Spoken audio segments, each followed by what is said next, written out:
రైతులకు సరైన కల్లాలు లేక స్టోరేజ్ లేక ఇప్పుడు కూడా మేము వస్తుంటే ప్రతి రోడ్డు మీద నిన్న కూడా ముగ్గురు చనిపోయారు. ముఖ్యంగా ఈ ఉత్తర తెలంగాణలో ఎక్కువ ఉందని బర్నింగ్ ఇష్యూ. నిర్మల్ జిల్లా, ఆదిలాబాద్ జిల్లా, కరీంనగర్ జిల్లా.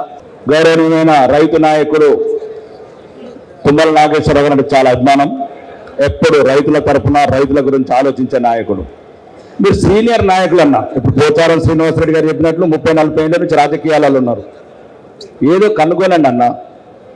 అంటే ఈ రైతు వరి కుప్పలు తొందరగా మనం ప్రొక్యూర్మెంట్ సెంటర్స్కి వచ్చి రైస్ మిల్స్ తొందరగా పోయేటట్లు, అప్పటి వరకు గ్రామాలల్లో వేలాది ఎకరాలు కబ్జాకు గురైనాయి. ప్రభుత్వం ఏదైనా ఒక యాక్షన్ తీసుకొని ఫలానా ఊర్లో ఒక 10 ఎకరాలు యాక్షన్ అయితే ఒక 5 ఎకరాల సామూహిక కల్లాలు రైతు రోడ్ల మీదకి రాకుండా, ప్రాణాలు పోకుండా, ఆ రోడ్డు మీద బైకులు సావకుండా. రెండోది, నిన్నాక మొన్న రెంజల్ వెళ్ళాను, 25 రోజుల నుంచి సంచులు నింపుకొని పెట్టుకున్నారు అక్కడ.